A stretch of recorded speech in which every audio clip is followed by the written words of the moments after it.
بسم الله الرحمن الرحيم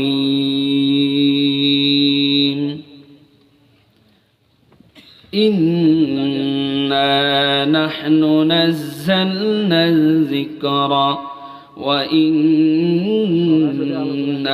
له لحافظون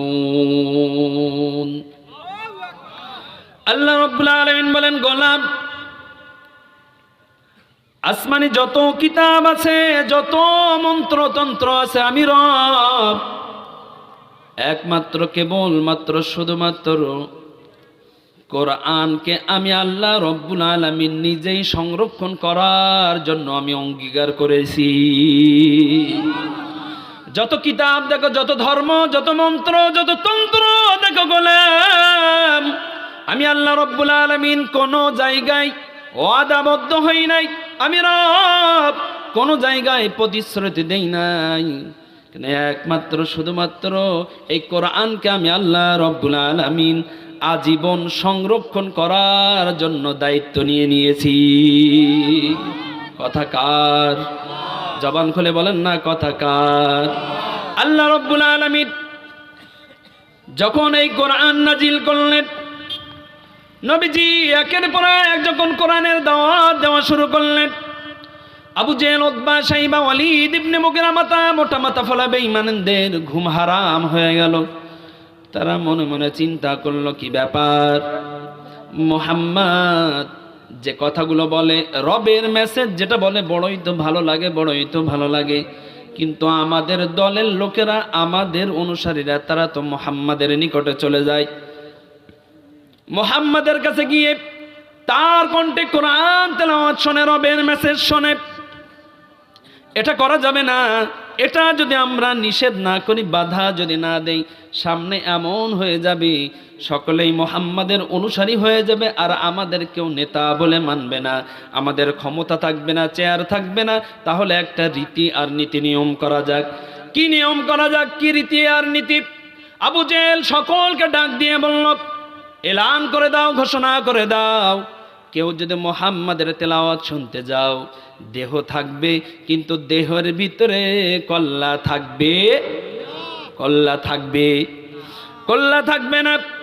যখন এই কথা বলে দিলাম, সকল কর্মীরা চিন্তা করল, অল্প বয়সে স্ত্রীকে বিধবা করতে চাই না, সন্তানদেরকে এতিম বানাইতে চাই না, মুহাম্মাদের রবের মেসেজ তেলাওয়াত শুনতে ভালো লাগে তাই যাই।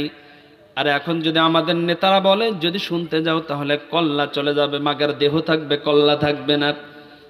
সকলেই চিন্তা করলো তাহলে আর যাওয়া যাবে না, কেউ যাই নাই।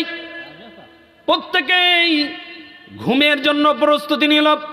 আল্লাহ রব্বুল আলামিন তিনি তখন বলেন, অমাকারু ওয়ামাকারুল্লাহ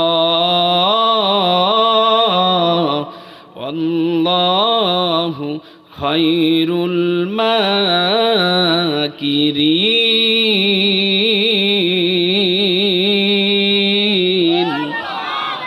আল্লাহ রাব্বুল আলামিন বলেন, ও আমার বান্দা, ও আমার বান্দি, ও আমার গোলাম, আমি রব যে কৌশল জানি, আমি রব যে কৌশল জানি, এই কৌশল তোমরা তো জানো না।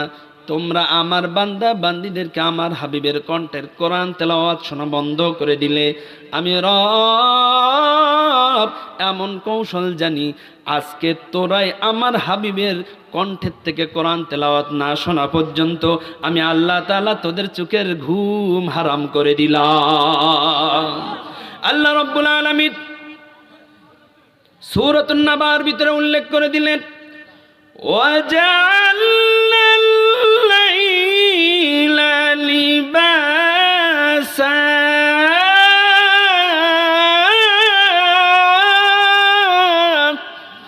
আল্লাহ রাব্বুল আলামিন বলেন, গোলাম, আমি রাতকে তোমাদের জন্য বিছানা বানিয়ে দিলাম। ওয়াজআলনান নাহারা মাশা, আমি আল্লাহ রাব্বুল আলামিন দিনকে তোমাদের জন্য কর্মের বানিয়ে দিলাম। ও গোলাম, তোমরা রুলস জারি করে দিলে, ভয় ভীতি দেখাইলে যেন আমার বান্দারা আমার হাবিবের কণ্ঠের কোরআন তেলাওয়াত না শুনে, কিন্তু আমি আল্লাহ রব্বুল আলামিন আমি যা পারি কেউ সেটা পারে, কেউ যেটা শোনে না শোনে কে? আল্লাহ রাব্বুল আলামিন বলেন, গোলাম আমার হাবিবের কণ্ঠের কোরআন তেলাওয়াত নিষেধ করে দিলে, দেখো দেখো দেখো আমি তোমাদের ঘুমকে হারাম করে দিলাম। আবু জেহেল, উতবা, শাইবা, ওয়ালিদ ইবনে মুগিরা, মাথা মোটা মাথা ফোলা বেঈমানেরা রাত্রে যখন ঘুমাইতে যায়, বিছানায় যখন মাথা দিল, বালিশে মাথা দিল, ডাইনে বামে তাকায়, মনে ভালো লাগে না, কেমন যেন কল্পনা জল্পনা করে, ছটপট ছটপট করে। হায় রে, অন্যদিন তো ঘুম চলে আসে, আজ কেন ঘুম আসে না? কারণ কি? প্রত্যেকেই মনে মনে চিন্তা করে। সকল অনুসারীরা, আমাদের দলের লোকেরা, তারা তো সকলেই ঘুমায় আছে। কেননা আমরা আলটিমেটাম দিয়েছিলাম, 144 ধারা রুলস জারি করে দিয়েছিলাম, যে যাবে দেহ থাকবে মাগার কল্লা থাকবে না। এই ভয়ে মনে হয় কেউ যায় নাই। আবু জেহেল, উতবা, শাইবা, ওয়ালিদ ইবনে মুগিরা ওরা প্রত্যেকে এই চিন্তা করলো, তাহলে যাই মুহাম্মাদের কণ্ঠ থেকে আমরা একটু তেলাওয়াত শুনে আসি। একটু জবান খুলে বলা যাবে কি আল্লাহু আকবার? আবু জেহেল চলে আসছে, উতবা চলে আসছে, শাইবা প্রত্যেকেই চলে আসছে, কেউ কারোর সাথে দেখা হয় নাই। নবীজি কোরআন তেলাওয়াত করে, ঈশার নামাজ আদায় করার পর, খাওয়া দাওয়ার পর তেলাওয়াত করে, নবীজি তেলাওয়াত করে আর রহমান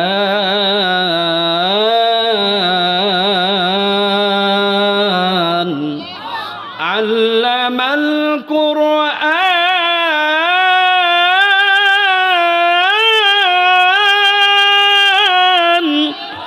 নবীজির তেলাওয়াত কত সুন্দর! নবীজি তেলাওয়াত করলেন, তেলাওয়াত করতে করতে নবীজি তেলাওয়াত শেষ করলেন। আবু জেহেল, উতবা, শাইবা, ওয়ালিদ ইবনে মুগিরা, মাথা মোটা মাথা ফোলা বেঈমানেরা ওরা এবার চিন্তা করতেছে, এই তো তেলাওয়াত শুনলাম, কোরআন তেলাওয়াত শুনলাম, চোখের ভিতরে মজা লাগতেছে, অন্তরের ভিতরে মজা লাগে, তাহলে এখন গিয়ে ঘুমাবো, কোনো অসুবিধা নেই। আবু জেহেল যখন ওই মোড়টা পার হয়ে যখন আসলো, লক্ষ্য করে দেখে, মনে লাগে ভয়, না জানি কি হয়, যেখানে বাঘের ভয় সেখানে রাত পোহায়।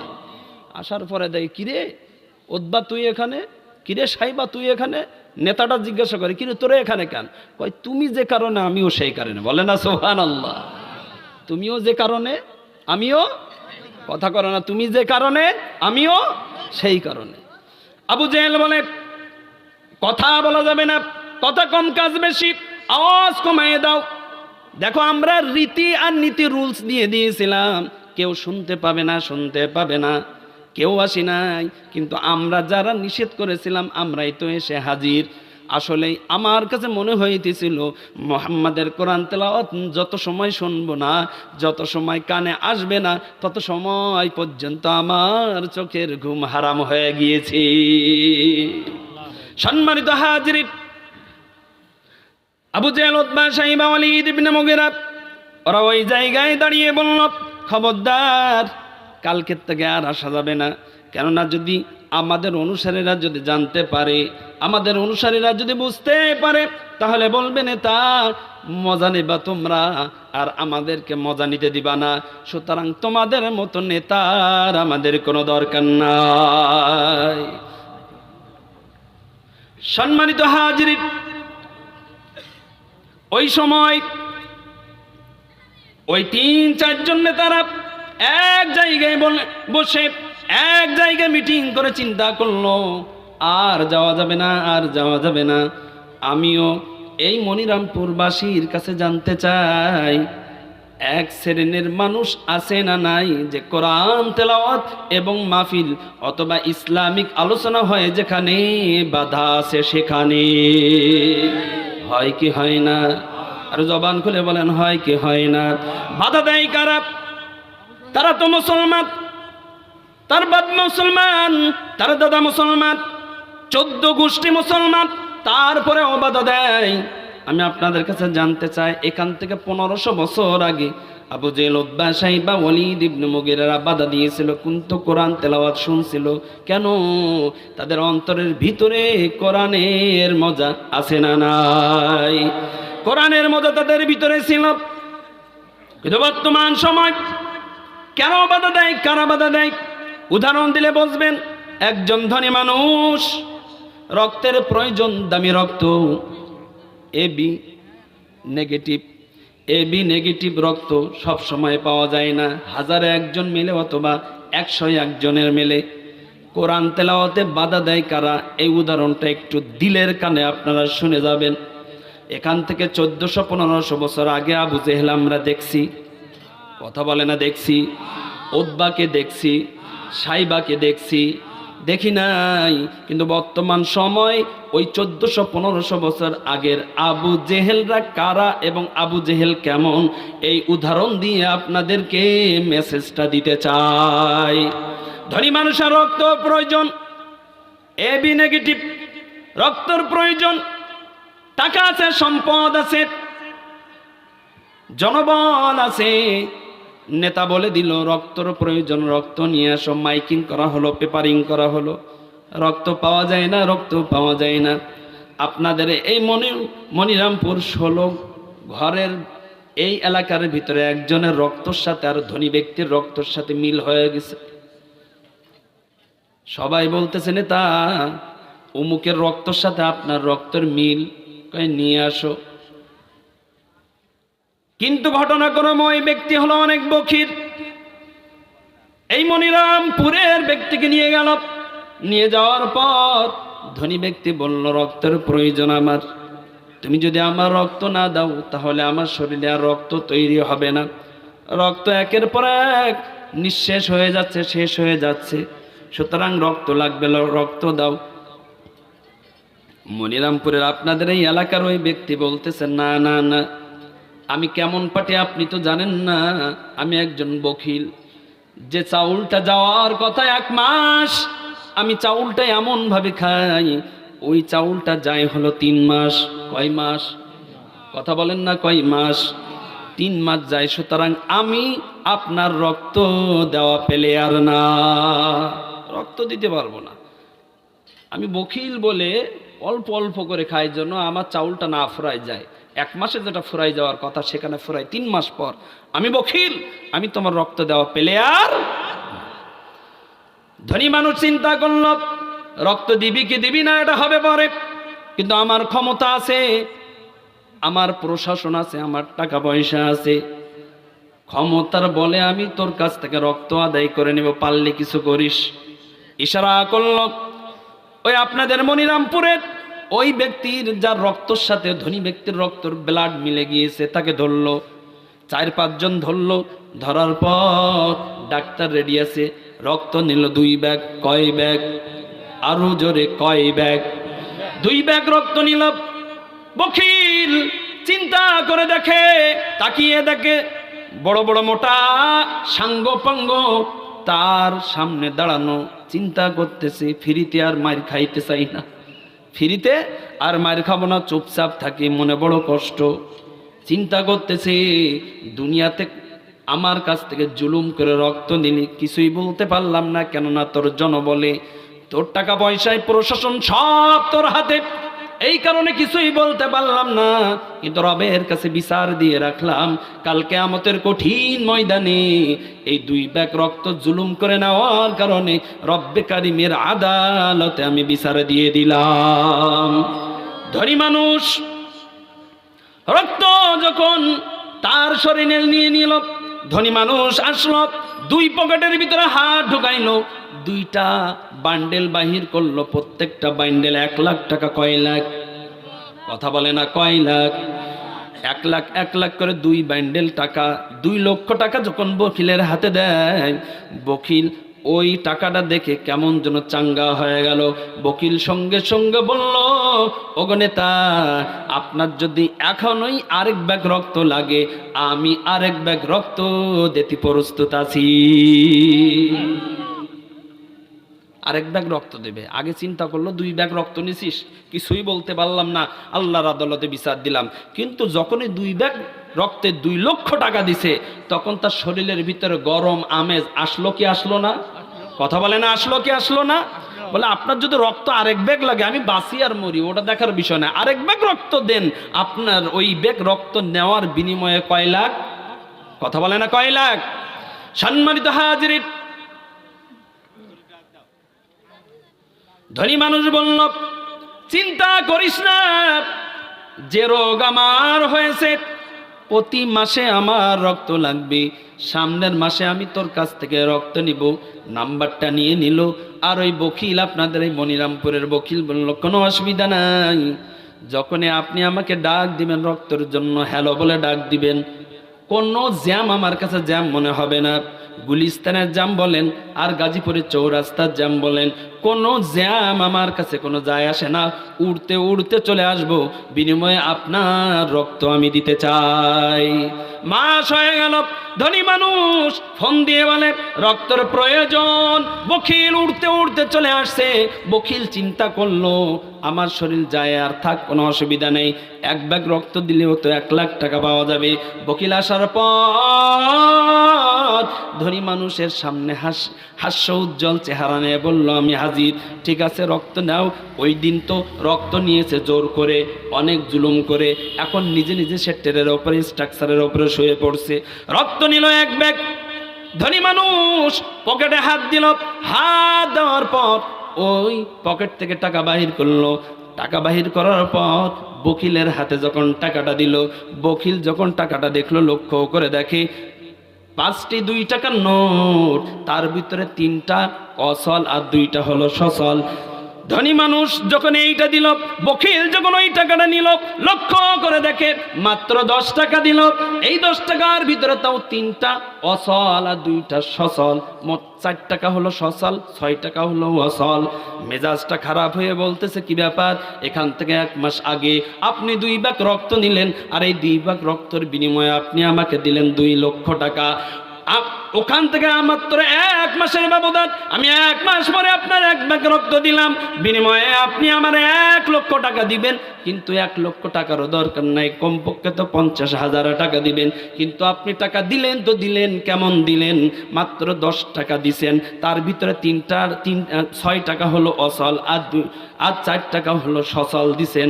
সুতরাং আপনি কি আমার সাথে মজা করেন? মিয়া মজা করেন আমার সাথে? কই 2 লক্ষ টাকা, প্রতি ব্যাগে 1 লক্ষ টাকা, আর আপনি আজ আমার 1 ব্যাগে 1 লক্ষ টাকার বিনিময়ে 10 টাকা দিছেন, তাও আবার 6 টাকা হলো অসল আর 4 টাকা হলো সচল। এটা কেমন? আমার সাথে বাটপারি আর ফাজলামি ছাড়া তো কিছুই না। ধনী মানুষ কয়, না না না, কোনো ফাজলামি করি নাই, কোনো রকম দুষ্টুমি করি নাই, তোকে ঠকাই নাই।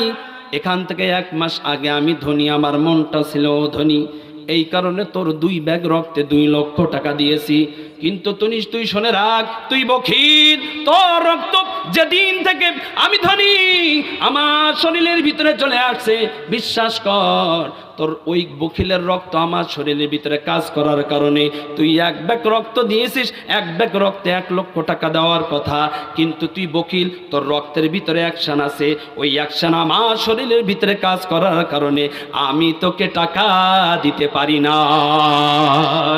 এই জন্য শুনে নেন, মনিরামপুরের বাসী শুনে নেন, গান বাজনায় বাধা দেয় না, কোনো জায়গায় অশ্লীল কাজে বাধা দেয় না, আলেম ওলামাদেরকে বাধা দেয় যারা, মাহফিলে বাধা দেয় যারা। আমরা এখান থেকে 1400-1500 বছর আগে আবু জেহেল, উতবা, সাইবা, ওয়ালিদ ইবনে মুগিরাকে দেখি নাই, কিন্তু তাদের উত্তরসূরিদেরকে আমরা দেখি। কেননা তারা আবু জেহেল, উতবা, সাইবা, ওয়ালিদ ইবনে মুগিরা, তারা বাধা দিয়েছে, তাদের রক্ত একের পর এক আসতে আসতে বর্তমান সময় নামধারী কিছু আবু জেহেল, উতবা, সাইবা, ওয়ালিদ ইবনে মুগিরারা মাহফিলে বাধা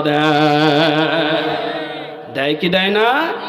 সম্মানিত হাজিরিন, নবীজির উপরে যখন কোরআন নাজিল হয়ে গেল, আবু জেহেল, উতবা, সাইবা, ওয়ালিদ ইবনে মুগিরারা তারা বিভিন্ন কৌশল করেও যখন বন্ধ করতে পারল না, তখন চিন্তা করলো তাহলে একটা কিছু করলে হয়। কি করা যায়?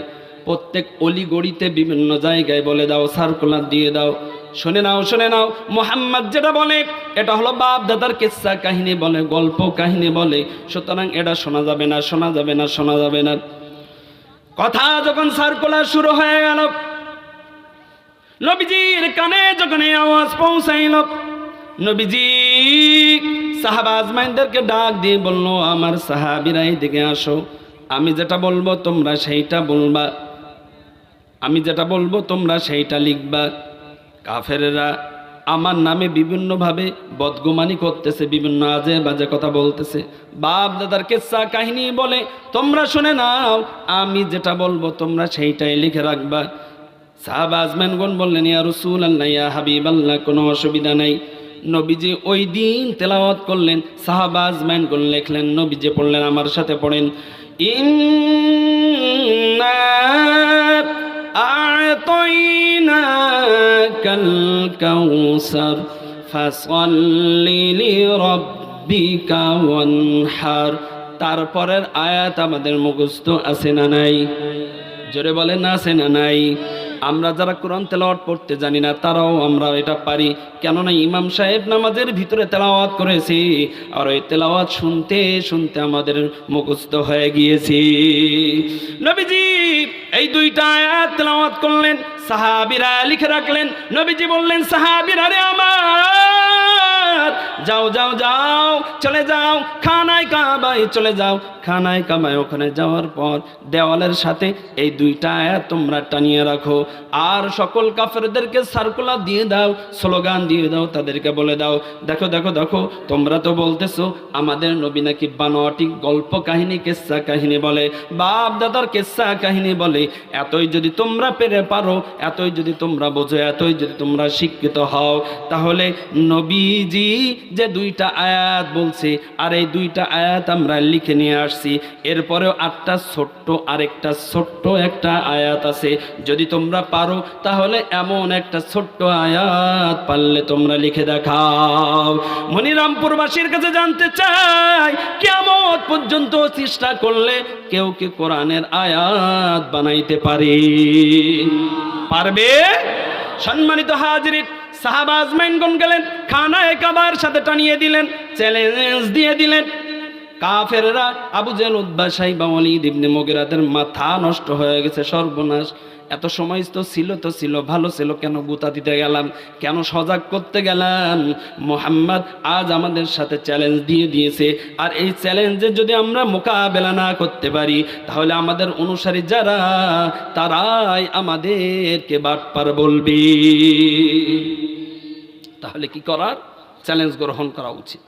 কাফেররা দৌড়ায় গিয়ে আবু জেহেলের কাছে গিয়ে বলতেছে, নেতা আপনি কি কিছু দেখছেন? কয় কি? দেখার পরেও না দেখার ভান করতেছে। কয় কি?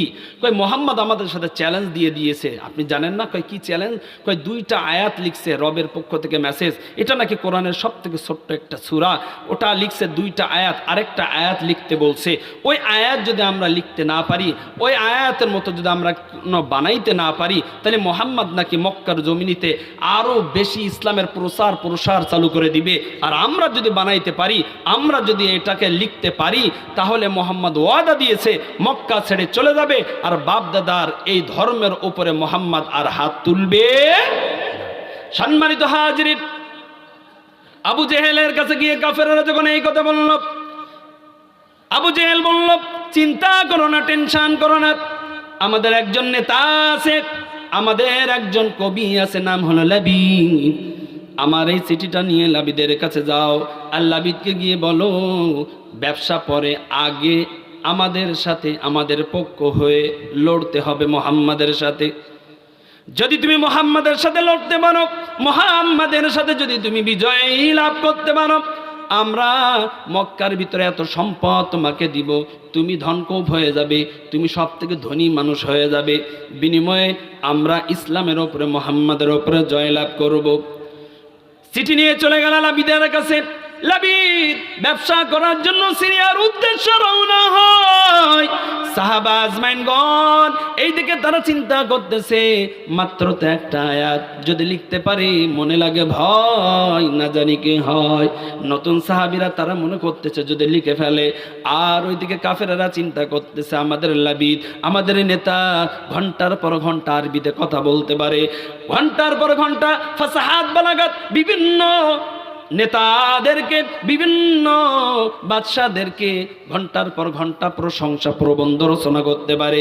সুতরাং একটা আয়াত আমাদের নেতার দ্বারা এটা কোনো ব্যাপার না, কোনো ব্যাপারই না। সম্মানিত হাজিরিন, কাফেররা চলে গেল লাবিদের কাছে। লাবিদের কাছে যাওয়ার পর যখন এই চিঠিটা দিল, লাবিদ চিঠিটা একটু তাকিয়ে দেখলো, মনের ভিতরে কেমন যেন খুশির দোলা দিল, আর চিন্তা করে অসুবিধা নাই, ব্যবসা হবে তো হবে, একটু পরে হোক, অসুবিধা নাই। আমি যদি এখন গিয়ে মুহাম্মাদের সাথে মোকাবেলা করি, আর একটা আয়াত তো বানাইতে কোনো অসুবিধা নাই, যেখানে আমি ঘন্টার পর ঘন্টা বানাইতে পারি, বলতে পারি ফাসাহাত বালাগাত দিয়ে, মাত্র একটা আয়াত, আমি লাবিদ, আমার জন্য কোনো ব্যাপার না। এক ঢিলে দুই পাখি হবে। এই দিক দিয়ে আমি মুহাম্মাদের সাথে প্রতিযোগিতা করে ধন খুব হয়ে যাব, টাকা পয়সা হয়ে যাবে, নারী হবে, গাড়ি হবে, কত কিছু হবে, আবার ব্যবসা করেও আমার ওই দিক দিয়ে লাভ হবে। লাবিদ চলে আসলো আনন্দ মনে খুশি। আসার পর খানায় কাবার সামনে দাঁড়িয়ে গিয়েছে। দেখার পর খানায় কাবায় লেখা ইন্না আতাইনাকাল কাউসার ফাসাল্লি লিরাব্বিকা ওয়ানহার। লাবিদ দাঁড়িয়ে দেখে আর মনে মনে পড়ে আর চিন্তা করে, সর্বনাশ, জীবনে কত লেখাপড়া করলাম, কত কিছু করলাম, এই দুইটা আয়াত আজ আমি সর্বপ্রথম দেখলাম এবং পড়লাম। কোনদিন মুহাম্মাদের রবের মেসেজ আমি লাবিদ পড়ি নাই, কোনদিন আমি দেখি নাই, কোনদিন শুনি নাই। আমাদের নেতারা, আমাদের নেত্রীরা আমাদেরকে ভূগোল বুঝে বলছিল, খবরদার মুহাম্মাদের কাছে যাবে না, মুহাম্মাদের ওই মন গড়া কোনো কথা তোমরা শুনবে না। মুহাম্মদ বাপদাদার কিস্সা কাহিনী কয়, মুহাম্মদ যা কিছু বলে বানিয়ে বানিয়ে বলে। আমি লাবিদ যতটুকু জানি এবং যতটুকু খোঁজ নিয়ে জেনেছিলাম, মুহাম্মদ কোনো স্কুলে পড়ি নাই, মাদ্রাসায় পড়ি নাই, ইউনিভার্সিটিতে পড়ি নাই। তাহলে মুহাম্মদ এত সুন্দর কথা কেমনে বলল? এটা বলেন না আল্লাহু আকবার। লাবিদ মনে মনে চিন্তা করে, মুহাম্মদ এত সুন্দর কথা, ফাসাহাত বালাগাত, এত সুন্দর বাচন ভঙ্গি, এত সুন্দর অর্থ, এত সুন্দর কথা, মুহাম্মদ কেমনে লিখলো, কেমনে লিখলো? লাবিদ দাঁড়িয়ে আছে, আবু জেহেল পর্দার আড়ালে অনেক দূরে তাকিয়ে তাকিয়ে দেখে, মনে লাগে ভয়, না জানি কি হয়। আবু জেহেল আগেই ভালোভাবে জানে আমাদের পক্ষ হয়ে লড়তেছে যে লাবিদ, ওই লাবিদ কোরআন কখনো বানাইতে পারবে না। আবু জেহেল ভালোভাবে জানে, তারপরেও যদি তার অনুসারীদেরকে বলে কেউ পারবে না, কেউ পারবে না, তাহলে চেয়ার থাকে না, ক্ষমতা থাকে না, কিন্তু নেতাগিরিও থাকে না। আবু জেহেল গোপনে গোপনে তাকিয়ে থাকে, আড়ে আড়ে তাকায়, গোপনে গোপনে তাকায়, আর মনে মনে চিন্তা করে, ও লাবিদ, সময় কেন নষ্ট করিস রে? আমি তো যতভাবে যতটুকু জানি, এটা তো মুহাম্মদ বানাই নাই রে, এটা মুহাম্মাদের রব যিনি, সমস্ত মাখলুকের রব তিনি, আর রবের মেসেজ মুহাম্মাদের উপরে দেয়। এ তো দুনিয়ায় কেউ বানায় নে রে লাবিদ, তারপরে তোরে নিয়ে আসছি এই ক্ষমতাটার জন্য, টিকায় রাখার জন্য। সম্মানিত হাজিরিন, লাবিদের এত দেরি হওয়ার কথা না। লাবিদ ঘন্টার পর ঘন্টা যখন পার হয়ে গেল, লাবিদ এবার চিন্তা করলো, একটা ডিসিশন নিল, এখনই আমার লেখার প্রয়োজন। লাবিদ যখন কলম উঠাইলো, কালি যখন উঠাইলো, নতুন সাহাবী যারা মনের ভিতরে চিন্তা করতেছে, সর্বনাশ, এখন মনে হয় মুহাম্মাদের উপরে বিজয় হয়ে যাবে, রবের উপরে বিজয় হয়ে যাবে, ইসলাম ধর্মের উপরে বিজয় হয়ে যাবে। মনের ভিতরে কেমন ভয়, কেননা নতুন সাহাবী, ইমান বড় দুর্বল, মনে চিন্তা করতেছে কি হয় কি হয়। আর এই দিকে কাফেররা একে ছাই আর উপাইছে বাতাস, হাতে তালি দেয় আর বলে, এবার মুসলমানের সাথে খেলা হবে। এই স্লোগান আছে না নাই? আপনারা ঘুমায় গেছেন? খেলা হবে এই স্লোগান আছে না নাই? এটা এই সময়ের সুন্নত নয়, এটা 1400 বছর আগের কাফেরদের সুন্নত। খেলা হবে, কেননা তারা বলতেছে, এই যে আমাদের নেতা লাবিদ কলম নিছে, এখন লেখা ফেলবে, আর যখন এই লিখবে মুহাম্মাদের সাথে আমাদের খেলা হবে, মুহাম্মাদের অনুসারী যারা তাদের সাথেও আমাদের খেলা হবে, কত মাস্তি হবে, কত আনন্দ হবে, মুহাম্মাদদেরকে তাড়িয়ে দেওয়া হবে মক্কার জমিন থেকে। কিন্তু লাবিদ কলমটা নেওয়ার পর চিন্তা করে, আজ সর্বপ্রথম আমি লাবিদ, আমি হেরে গেলাম, আমি হেরে গেলাম। কেননা এটা দুনিয়ার কোনো মানুষ লিখতে পারে না, আসমানের নিচে জমিনের উপরে কোনো মানুষের তো সমর্থ নাই। লাবিদ কলম লেখা নেওয়ার পর ওই দুইটা আয়াতের পর লাবিদ লেখা শুরু করে দিল, লাইসা হাযা মিন কালামিল বাশার। একটু জবান খুলে বলি না আল্লাহু আকবার। যখন এই আয়াতটা লিখলো, লেখার পর প্রত্যেকেই তাকিয়ে দেখে, হায় রে, লাবিদ তো স্যালেন্ডার করে দিয়েছে। আল্লাহ বিদ লিখছে, লাইসা হাযা মিন কালামিল বাশার। ও আমার অনুসারীরা, আমার নেতারা, তোমরা শুনে নাও, আমি লাবিদ ব্যক্তিগতভাবে অনেক শিক্ষিত মানুষ। আমি কি করতে পারি এটা তো তোমরা জানো, যে কারণে মুহাম্মাদের সাথে মোকাবেলার জন্য আমাকে দাঁড় করিয়ে দিয়েছো। তোমরা শুনে নাও, ইন্না আতাইনাকাল কাউসার ফাসাল্লি লিরাব্বিকা ওয়ানহার। এই দুইটা আয়াত এটা মুহাম্মদ বানাই নাই, মুহাম্মদ বানাইতে পারে না। মুহাম্মাদের রব যিনি, সমগ্র মাখলুকের রব তিনি।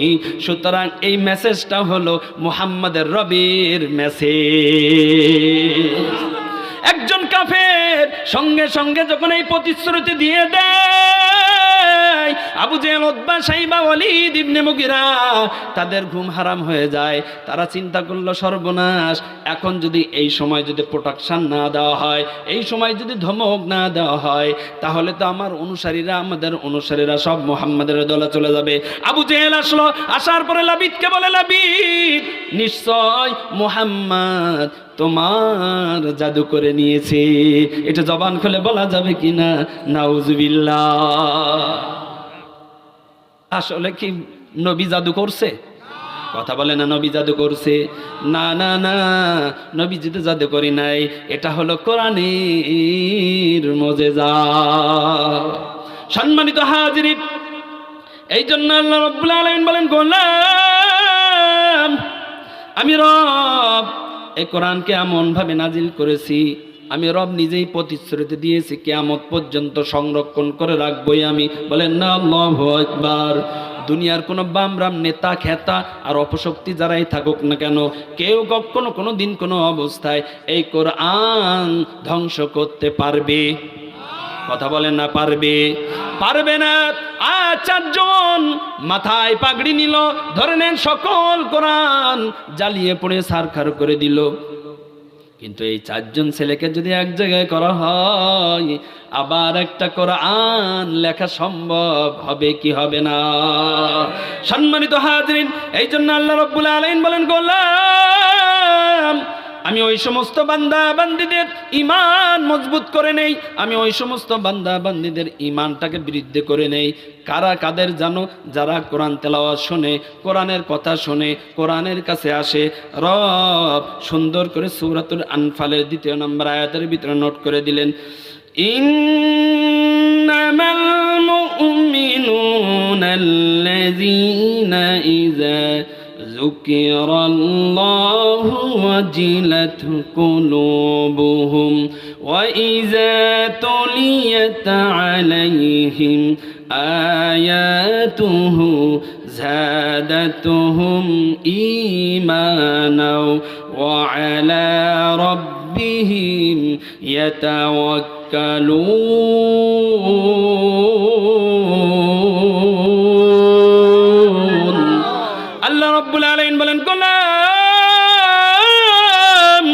আমি আল্লাহ রাব্বুল আলামিন তোমাদেরকে নোট করে দিলাম, মেসেজ দিলাম, যারা কোরআন তেলাওয়াত শুনবে, কোরআনের কাছে আসবে, যাদাতুহুম ঈমানা, আমি আল্লাহ রাব্বুল আলামিন ওই সমস্ত বান্দা বান্দির ঈমান বৃদ্ধি করে দিব। কথা কার? কথা কার? আরো জোরে বলেন না, কথা কার? এই জন্য আল্লাহ রাব্বুল আলামিন বলছেন ঈমানটা বৃদ্ধি করে নিব। প্রমাণ আল্লাহ রাব্বুল আলামিন সূরাতুন নাহলের 90 নম্বর আয়াতের ভিতরে নোট করে দিলেন, গোলাম, আল্লাহ রাব্বুল আলামিন নোট করে দিলেন, গোলাম, তোমরা কি জানো এই কোরআন তেলাওয়াত শুনবে যারা, মজা লাগবে, ঈমান বৃদ্ধি পাবে, ঈমান আনবে। তোমরা কি জানো সূরাতুন নাহলের 90 নম্বর আয়াত যখন নাজিল হয়, নবীজি খানায়ে কাবার পাশে বসা, ওসমান ইবনে মাজউন এখনো পর্যন্ত মুসলমান হই নাই। ইনি ওসমান ইবনে আফফান নন, ইনি হলো ওসমান ইবনে মাজউন। ইনি এখনো মুসলমান হই নাই। নবীজির পাশ দিয়ে যায়, নবীজি ডাক দিয়ে বলে, ওসমান এইদিকে আসো। ওসমান আসলো, নবীজি পাশে ওসমানকে বসাইতে দিলেন। একটু পরে ওসমান লক্ষ্য করে দেখে নবীজির পুরো শরীরটা ঘেমে গিয়েছে, কষ্ট হইতেছে। নবীজি কিছু সময় পর ঠিক হওয়ার পর নবীজি বলতেছে, ওসমান, আমার রব আমার উপরে একটু আগেই একটা মেসেজ দিয়ে দিয়েছে। তুমি কি শুনতে চাও আমার রবের মেসেজ? ওসমান ইবনে মাজউন এখনো মুসলমান হই নাই, বলতেছে, মুহাম্মদ অসুবিধা নাই, আমাদের নেতারা বলতো মুহাম্মাদের কাছে যাবে না, মুহাম্মাদের কোনো কথা শুনবে না, মুহাম্মদ বাপদাদার কিস্সা কাহিনী বলে, বিভিন্ন কথা বলে, সুতরাং মুহাম্মাদের কাছে যাবে না, এই কারণে তোমার কাছে আসতে পারতাম না। যখন তোমার কাছে আসছি আর তুমি যখন শোনাইতে চাচ্ছ, অসুবিধা নাই, তুমি শোনাও, আমি তোমার রবের মেসেজ শোনার জন্য প্রস্তুত আছি। জবান খুলে বলেন না আল্লাহু আকবার। আচ্ছা, আপনাদের কি কষ্ট হচ্ছে? কষ্ট হচ্ছে? আলোচনা চলবে কয়টা বাজে? আলোচনা চলবে, যত সময় চালাবো থাকবেন তো ইনশাআল্লাহ। তাহলে যার 2 নাম্বার লাগবে একটু আল্লাহর রাস্তে একটু বলবেন আমার 2 নাম্বার লাগছে, আর যার এস্তেঞ্জা লাগছে সে 1 দেখাবেন। নাহলে এই যে চলে যাচ্ছেন, আমি মনে করলাম মনে আপনাদের মনে খারাপ লাগতেছে, তাহলে অফ করে দেই। আপনাদের আলোচনা চলবে না অফ হয়ে যাবে? আলোচনা চলবে না অফ হয়ে যাবে? সম্মানিত হাজিরিন, ওসমান ইবনে মাজউনকে নবীজি সূরাতুন নাহলের 90 নম্বর আয়াত তেলাওয়াত করে শোনাইলেন, ইন্নাল্লাহা ইয়া'মুরু বিল আদলি ওয়াল ইহসান। আল্লাহ রাব্বুল আলামিন সূরাতুন নাহলের 90 নম্বর আয়াত পুরাটাই শোনায় দিলেন। এবার ওসমান ইবনে মাজউন তেলাওয়াত শোনার আগে বলছে, মুহাম্মদ বলো তোমার রবের মেসেজ আমি শুনবো, অসুবিধা নাই। নাম ধরে ডাকছে, নবীজিকে মুহাম্মদ বলছে। আর যখন এই সূরাতুন নাহলের 90 নম্বর আয়াত নবীজি যখন শোনায় দিলেন, ওসমান ইবনে মাজউন সঙ্গে সঙ্গে বললেন, ইয়া রাসূলুল্লাহ,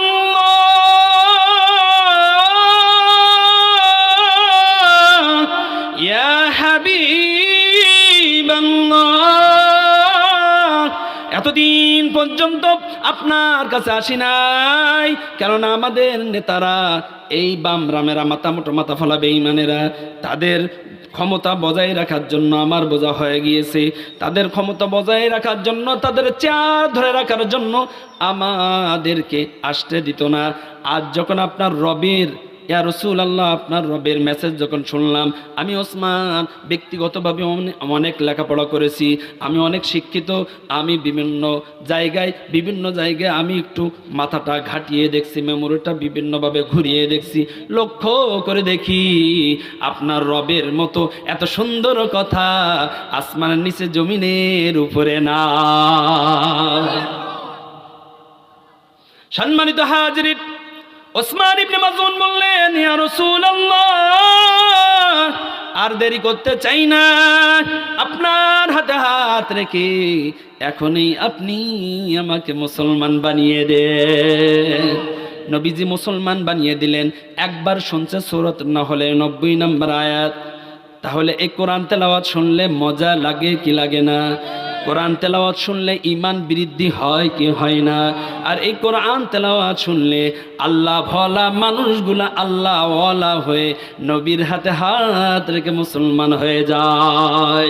শুধুমাত্র তাই নয়, আকসাম সাইফি মক্কার ভিতরে একজন ধনবীর, ধন খুব বলা হয়, ধনী একজন নেতা। আকসাম সাইফি তার হাজার হাজার অনুসারীদেরকে বলল, ও আমার অনুসারীরা, তোমরা শুনে নাও, আমার কাছে একটা মেসেজ আসছে, এই মেসেজটাকে তোমরা জানো? সকলে বলল, কি মেসেজ? আমরা তো জানি না নেতা, আপনি না বললে কেমনে জানবো? আকসাম সাইফি তখন বলল, তোমরা শুনে নাও, মক্কার ভিতরে একজন যুবক আছে, নাম তার মুহাম্মদ। যুবক একজন, সে তার নাম মুহাম্মদ। আসমানের নিচে জমিনের উপরে তার মতন সৎ মানুষ আমি আর দেখি নাই। বলা যাবে কি? আল্লাহু আকবার। একজন কাফের নবীর চরিত্র নিয়ে সার্টিফিকেট দেয়, কিন্তু আমাদের বাংলার জমিনে কত কুলাঙ্গার আছে, নাস্তিক প্লাস্টিক মাথা ফলা বেঈমানেরা আছে, আমার নবীজির চরিত্র নিয়ে কথা বলে কি বলে না। সম্মানিত হাজিরিন, আকসাম সাইফি বলল, নাম তার মুহাম্মদ, ভালো বংশে তার জন্ম, সুতরাং আমি তার কাছে যাইতে চাই। 2টা প্রশ্ন করব, প্রশ্ন যখনই শুনবো প্রশ্ন শোনার পর আমার যদি ভালো লাগে আমি তার হাতে হাত রেখে মুসলমান হয়ে যাব। সঙ্গে সঙ্গে একজন ওই তার অনুসারীদের ভিতরে দাঁড়িয়ে বলল, নেতা আপনার মেমোরি কি খারাপ নাকি? কি আপনার কথা বলেন না, কি আপনার মেমোরি কি খারাপ নাকি? আপনার জনবলে মোহাম্মদের থেকে বেশি, টাকা পয়সায় মোহাম্মদের থেকে বেশি, পাওয়ারে মোহাম্মদের থেকে বেশি, আপনি একজন পাওয়ারফুল প্যাকেজ একজন মানুষ, অলরাউন্ডার, কেন মোহাম্মদের কাছে যাবেন? আকসাম সাহেবের সঙ্গে সঙ্গে চিন্তা করে বলে, হ্যাঁ আসলেই ঠিক, আমি আপনাদের কাছে জানতে চাই আমাদের যারা নেতা হয় আসলে কিন্তু তারা অত খারাপ না, তার কিছু পাইসু আছে, ওই পাইসুর পিনের কারণে বড় নেতাগুলা ইসলাম বিদ্বেষী করতে বাধ্য হয়ে যায়। এটা হলো 1400-1500 বছর আগের সুন্নাত। আকসাম সাইফি চেয়েছিল ডাইরেক্ট নবীজির কাছে যাওয়ার, কিন্তু তার যে পেশো সে বলল না না না, যাওয়া যাবে না, আপনি তো ক্ষমতায় টাকা পয়সা জনবলে সব দিক দিয়ে মুহাম্মাদের থেকে বেশি, আপনি একজন নেতা হয়ে কেন মুহাম্মাদের কাছে যাবেন? বরঞ্চ আপনি 2 জন কর্মী পাঠান আর আপনার এই শেখায় দেওয়া এইটা আপনি মুহাম্মাদের কাছে পেশ করেন। 2 জন অনুসারীকে পাঠিয়ে দিল আকসাম সাইফি, তাদেরকে শিখায় দিল। তারা যাওয়ার পর নবীজির সামনে গিয়ে বলল, Muhammad come to the point, দিলের কানে শোনেন। নবীজির সাথে কথা বলার আগে বলতেছে, মুহাম্মদ দূর থেকে আসছি, তাড়াতাড়ি চলে যাব, তোমার সাথে কথা বলবো। নবীজি বলছেন, কি বলবা বলো, কোনো অসুবিধা নেই। ও মুহাম্মদ 2টা প্রশ্ন করব, 2টা উত্তর শুনবো, শুনেই চলে যাব। কয় কি প্রশ্ন বলো? সঙ্গে সঙ্গে আকসাম সাইফি 2 জন প্রতিনিধির একজন বলল, মুহাম্মদ মান আনতা ইয়া মুহাম্মদ, ও মুহাম্মদ তোমার পরিচয় কি মুহাম্মদ, একটু পরিচয়টা জানতে চাই। সঙ্গে সঙ্গে নবীজি বললেন, আনা মুহাম্মদ ইবনে আব্দুল্লাহ আতানিয়াল কিতাব ওয়ান নবুওয়া, আমি আব্দুল্লাহর বেটা মুহাম্মদ, আতানিয়াল কিতাব ওয়ান নবুওয়া, রব আমার নবুয়ত দান করছে, নবী হিসেবে আমাকে পাঠিয়েছে, সুতরাং আমার এই হলো ঠিকানা, এই হলো সব কিছু বলে দিলাম। 2 নম্বর প্রশ্ন, ওমা আনতা ইয়া মুহাম্মদ, ও মুহাম্মদ কোন মিশন নিয়ে তুমি এই দুনিয়াতে আসছো? নবীজি সূরাতুন নাহলে 90 নম্বর আয়াত তেলাওয়াত করে শোনায় দিলেন। যখন এই তেলাওয়াত করে শোনাইলেন, আকসাম সাইফের 2 জন প্রতিনিধি কিংকর্তব্য বিমূঢ় হয়ে গেল, চোখটা ছানা বড় হয়ে গেল, আর ওঠানামা করে না, কেমন যেন নীরবতা পালন করতেছে। একজন আরেকজনকে বলতেছে, এই তোর কি এটা ভালো লাগছে? মুহাম্মাদের যে তেলাওয়াত, রবের যে মেসেজ, এটা কি ভালো লাগছে? কয় হ্যাঁ ভালো লাগছে। তাহলে মুহাম্মাদকে একটু বল না যেন আমাদের সামনে আর একটু তেলাওয়াত করে নেয়। নবীজিকে বললেন, ইয়া রাসূলুল্লাহ, ইয়া হাবিবাল্লাহ, এত সুন্দর তেলাওয়াত, এত সুন্দর কথা আমরা কোনোদিন শুনি নাই। আপনি আপনার রবের মেসেজটা আমাদেরকে শোনাইলেন, এত মজা, আরেকবার বলবেন কিনা?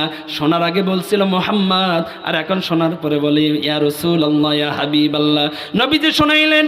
তাফসিরের ভিতরে লেখে আল্লামা কাজী সানাউল্লাহ পানিপতি রহিমাহুল্লাহ, তাফসিরে মাজারের ভিতরে লেখে, তাফসির ইবনে কাসিরের ভিতরে লেখে, নবীজি এতবার তেলাওয়াত করলেন, তেলাওয়াত করার কারণে আকসাম সাইফের 2 জন প্রতিনিধি সূরাতুন নাহলের 90 নম্বর আয়াত মুখস্থ করে ফেলেছে।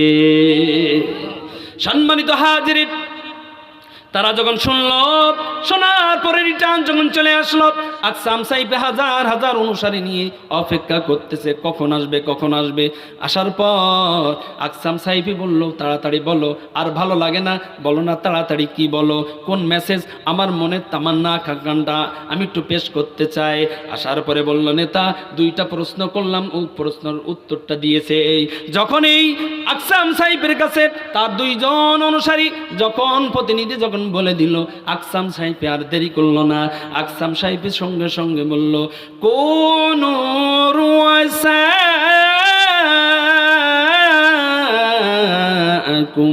ওয়ালা তাকুনু আজনাবা।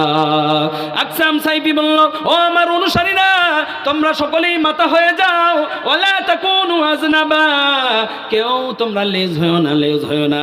আমি আপনাদের কাছে জানতে চাই, আপনাদের এলাকায় গরু আছে না নাই? আসতে বললেন কেন? গরু আছে না নাই? কয় পা? এই 4 পায়ের গরু যখন তার গোয়ালের ভিতরে ঢোকে, ঘরের ভিতরে ঢোকে, আগে মাথা ঢোকে না লেজ ঢোকে? আগে মাথা ঢোকে। এই জন্য আকসাম সাইফি বলল, আমার অনুসারীরা তোমরা শুনে নাও, তোমরা সবাই মাথা হয়ে যাও, খবরদার ওয়ালা তাকুনু আজনাবা, কেউ লেজ হয়েও না, লেজ হয়েও না, লেজ হলে দেরি হয়ে যাবে।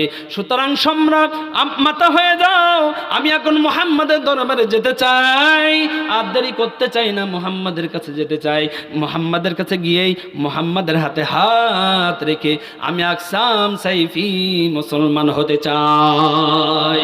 হাজার হাজার অনুসারীরা বলল, ওগো আমাদের নেতা, ওগো আমাদের মনিব, আপনি একাই কেন যাবেন? আপনি যে মেসেজ আমাদেরকে জানাইলেন, আমাদেরকে শোনাইলেন, আসমানের নিচে জমিনের উপরে এত সুন্দর মেসেজ হতে পারে না, এত সুন্দর কথা হতে পারে না। আপনার সাথে আমরাও মুহাম্মদুর রাসূলুল্লাহ সাল্লাল্লাহু আলাইহি ওয়াসাল্লামের দরবারে যেতে চাই।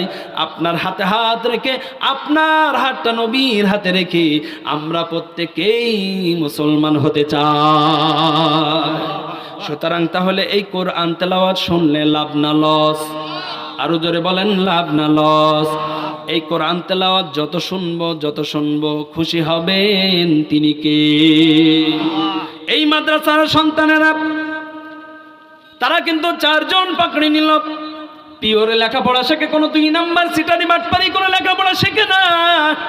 কিন্তু বর্তমান সময়ের যে সিলেবাস, আমার আগের আলোচক যিনি মোহাব্বতের মুহাররম বিল্লাহ হুজাইফি, তিনি বলে গেছেন, এখন তো ব্যাঙের শেখায়, এখন তো কেমনে কিভাবে আলু ভর্তা বানানো যায় তাই শেখায়। কিন্তু এই সমস্ত প্রতিষ্ঠান, এই সমস্ত যে মাদ্রাসা দিনে প্রতিষ্ঠান, আলু ভর্তা ব্যাং নাচানাচি, এই ভূগোল বুঝানো কোনো লেখাপড়া শেখায় না।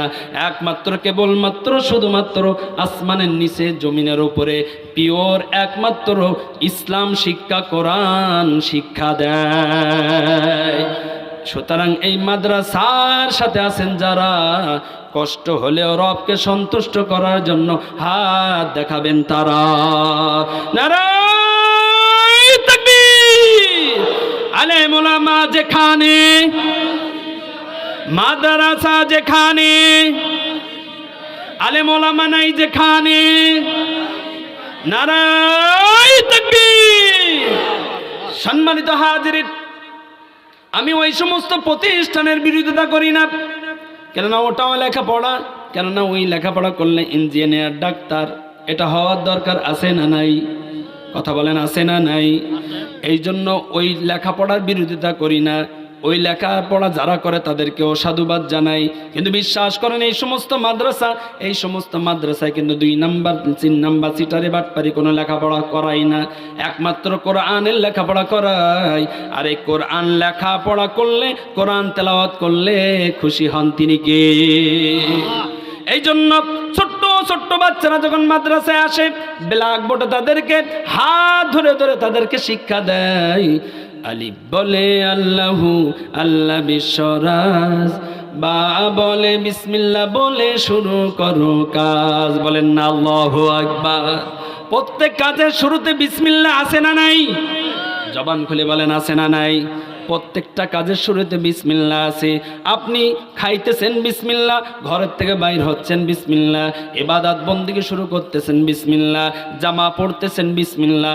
প্রত্যেক ভালো কাজের শুরুতে বিসমিল্লাহ আছে না নাই?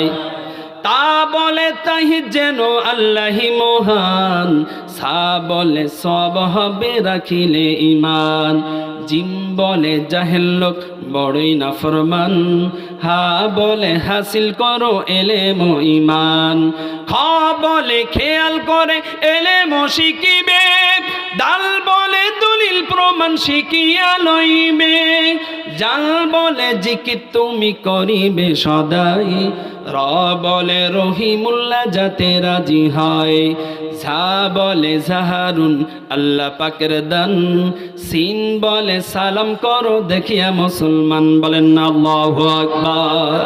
এই সমস্ত মাদ্রাসায় শিক্ষা দেয় আফসুস সালাম। নবীজি বলছেন যখনই কাউকে দেখবা সালাম দিবা, সালাম দিলে সন্তুষ্ট হন তিনি কে। সিন বলে সালাম করো দেখিয়া মুসলমান, শিন বলে শুকর করো হয়েছো মুসলিম, সদ বলে সালাত পড়ো করিয়া ইয়াকিন, দদ বলে দলিল পথ পাবে না, তা বলে তৈব যেন পাক কলিমা, জয় বলে জালেম লোক ভেস্তে যাবে না, আইন বলে আলেম লোকের কষ্ট হবে না, বলেন না আল্লাহু আকবার। কারা কারা আপনার আমার সন্তানদেরকে হাফেজ হাফেজা আলেম আলেমা বানাইতে চায়, রবকে সন্তুষ্ট করার জন্য হলেও আবারও হাত তুলে দেখাতে চায়? নারায়ে তাকবীর। আইন বলে আলেম লোকের কষ্ট হবে না, গাইন বলে গাফেল লোক অসার জীবাণু, ফা বলে ফাসিক লোক এক খোদার হুকুম মানো, কফ বলে কোরআন শরীফ আল্লাহ পাকের কালাম, সদকা বলে কালামুল্লাহ আল্লাহরই নিশান, লাম বলে লতিফুল্লাহ বড়ই মেহেরবান, মিম বলে মুহাম্মদ রাসূল নবী দো জাহান, নুন বলে নাসরুল্লাহ বড়ই মদদগার, আও বলে ওলিউল্লাহ দোস্ত সবেকার, হা বলে হু আল্লাহু আল্লাহি মহান, ইয়া বলে ইয়া আল্লাহ পাক তোমার নাম। অপর থেকে কলম ধরে দিলাম একটান, কেমন সুন্দর আলিফ হয়েছে দেখতে ভাগ্যবান, বলেন না আল্লাহু আকবার। ডান ধারেতে বাম ধারেতে রেখা টেনে যাও, ডান ধারেতে বাম ধারেতে রেখা টেনে যাও, নিচে একটি নোক্তা দিলে হয়ে যাবে। শুধুমাত্র আপনার সন্তানেরা হাফেজ হাফেজা হবে, তারাই কোরআন তেলাওয়াত করবে, আর আপনারা করবেন না তা হবে না। আমি একটু মনিরামপুরে এসে এই গার্জিয়ানদের ইন্টারভিউ নিতে চাই। আপনারা আসলে আলিফ বাতা পারেন কি পারেন না? ইন্টারভিউ পারবেন? পারবেন। আলিফ ডান ধারেতে বাম ধারেতে রেখা টেনে যা, নিচে একটি নোক্তা দিলে হয়ে যাবে, আরো জোরে হয়ে যাবে। ডান ধারেতে বাম ধারেতে রেখা টেনে যা, ওপরে দুটি নোক্তা দিলে হয়ে যাবে। ডান ধারেতে বাম ধারেতে রেখা টেনে যা, ওপরে তিনটে নোক্তা দিলে হয়ে যাবে। ওপর থেকে কলম ধরে বুড়ির মতো টেনে, তারপরে তে বাঁকা করে নিচের দিকে এনে, জিমের পেটে নোক্তা হয়, জিমের পেটে নোক্তা হয় বিনা নোক্তায়, বিনা নোক্তায়। ওপরে একটি নোক্তা দিলে হয়ে যাবে। ওপর থেকে কলম ধরে বাঁকা করে দাল, ওপর থেকে কলম ধরে বাঁকা করে দাল, ওপরে একটি নোক্তা দিলে হয়ে যাবে। ওপর থেকে কলম ধরে একটানে 13, ওপর থেকে কলম ধরে একটানে 13, ওপরে একটি নোক্তা দিলে হয়ে যাবে ঝা। তিন দন্ত পেটটি ভারী নামটি তাহার সিন, তিন দন্ত পেটটি ভারী নামটি তাহার সিন, ওপরে তিনটি নোক্তা দিলে হয়ে যাবে, হয়ে যাবে। মাথা মোটা লেজটি ভারী নামটি বেটার সদ, মাথা মোটা লেজটি ভারী নামটি বেটার সদ, ওপরে একটি নোক্তা দিলে হয়ে যাবে, হয়ে যাবে। সদের মাথায় আলিফ দিলে হয়ে যাবে ত, সদের মাথায় আলিফ দিলে হয়ে যাবে ত, ওপরে একটি নোক্তা দিলে হয়ে যাবে। চাঁদের মা বুড়ির মতো বসে আছে আইন, ওপরে একটি নোক্তা দিলে হয়ে যাবে। ডান ধারেতে পেছলা দিয়ে বাম ধারেতে যা, ডান ধারেতে পেছলা দিয়ে বাম ধারেতে যা, ওপরে একটি নোক্তা দিলে হয়ে যাবে, আরো একটি নোক্তা দিলে হয়ে যাবে কফ। ওপর থেকে কলম ধরে বসির মতো টেনে মধ্যখানে পেছলা দিলে ছোটক ভাই সবাই জানে। ওপর থেকে কলম ধরে বসির মতো লাম, মাথা মোটা লেস্টি ভারী মিমরে খোকন শোন, নতুন চাঁদে তারা দিলে হয়ে যাবে নুন।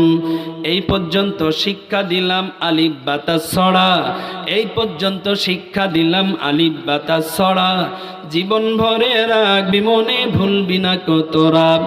এই পর্যন্ত ক্ষান্ত দিলাম যাও রে খোকন ঘরে, এই পর্যন্ত ক্ষান্ত দিলাম যাও রে খোকন ঘরে, আরো কিছু বাকি আছে শিক্ষা দিব পরে।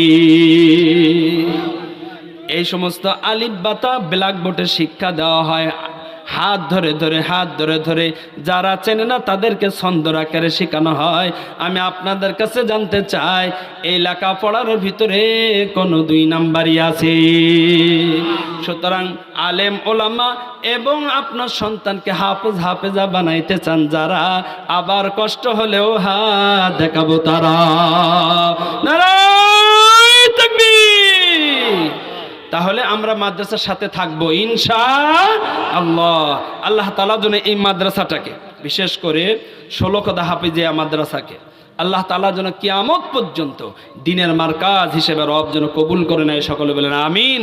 রব তার হাবিবের মাধ্যমে জানিয়ে দিয়েছেন, মান করাআল কুরআন ওয়া আমিলা বিমা ফিহি উলবিসা ওয়ালিদাহু তাজ্জানা ইয়াউমাল কিয়ামা। ও আমার হাবিব, আপনি আপনার উম্মতদেরকে বলে দেন, আমার বান্দা বান্দীদেরকে জানিয়ে দেন, যারা দুনিয়াতে তার সন্তানকে হাফেজা বানাবে, আলেমা বানাবে, আমি রব আপনার মাধ্যমে প্রতিশ্রুতি দিয়ে দিলাম, কিয়ামতের ময়দানে ওই হাফেজার আলেমার পিতাদেরকে আমি এমন ইজ্জতের আসনে বসাবো, এমন সম্মানের আসনে বসাবো, সেটা কি জানেন? আমি 2টা চেয়ার রেডি করে রাখবো। কিয়ামতের ময়দানে ওই 2 চেয়ারের ভিতরে ওই হাফেজা আলেমার পিতা মাতাকে বসাইবো। আমি আল্লাহ রাব্বুল আলামিন নিজ কুদরতে হাতে ওই হাফেজার পিতা মাতার মাথার উপরে আমি রব নূরের টুপি পরিধান করিয়ে দিব। আল্লাহু আকবার। সুতরাং আবারও কষ্ট দিব আপনাদেরকে, নূরের টুপি কিয়ামতের ময়দানে রবের হাত দ্বারা পড়তে চান যারা, আবারও কষ্ট হলেও হাত দেখাবো তারা। রব তুমি কুদরতি নজর দিয়ে দেখো, আমার এই সমস্ত ভাইয়েরা, তোমার এই বান্দারা হাত উত্তোলন করেছে, আল্লাহ তাদের সন্তানদেরকে দ্বীনের জন্য, ইসলামের জন্য, কোরআনের জন্য আল্লাহ তুমি কবুল করে নাও। সকলে বলে আমিন। আরো জোরে বলেন আমিন। আলহামদুলিল্লাহ, যা কিছু আলোচনা হলো কোরআন থেকে এবং হাদিস থেকে, মাগরিব থেকে এই পর্যন্ত যত আলোচনা হলো, আল্লাহ তাআলা বলনেওয়ালা শুননেওয়ালা উভয়জনকে আল্লাহ তাআলা যেন আমল করার তৌফিক দান করে। সকলে বলে আমিন। আরো জোরে বলেন আমিন। যারা দাতা ছিলেন, যারা জমি দাতা, মানে মোট 20 শতক জমি দেওয়া যারাই দিয়েছেন, তাদের ভিতরে যাদের মুরব্বিয়ানে আজম যারা দুনিয়া থেকে চলে গেছেন, এই মাদ্রাসা শুরু থেকে যারা লেগে আছেন, মহব্বত করে সময় দিয়ে, টাকা পয়সা দিয়ে, যারা টাকা দিলেন, নগদ দিলেন, বাকি আল্লাহ তাআলা সকল বান্দাদেরকে, মহিলারা যারা দিলেন সকল বান্দিদেরকে আল্লাহ তাআলা যেন তার নেককার বান্দা বান্দির লিস্টের ভিতরে নামটা যেন লিপিবদ্ধ করে নাই। জবান খুলে বলেন আমিন। আল্লাহ তাআলা যেন এই মাদ্রাসাটাকে কিয়ামত পর্যন্ত দ্বীনের মারকাজ হিসেবে রব যেন কবুল করে নেয়। সকলে বলে আমিন। ওস্তাদ ছাত্রের ভিতরে আল্লাহ তাআলা মিল মহব্বত যেন পয়দা করে দেয়। যে সন্তানদের মেধা দুর্বল, রব যেন তাদের মেধাটা সবল করে দেয়। আর যে সন্তান কষ্ট করে লেখাপড়া করতেছে, আল্লাহর যে বান্দা কষ্ট করে লেখাপড়া করতেছে, আল্লাহ তাআলা যেন তার মঞ্জিলে মাকসুদ পর্যন্ত পৌঁছানোর তৌফিক দান করে। সকলে বলে আমিন। আখির দাওয়ানা আনিল হামদুলিল্লাহি রাব্বিল আলামিন।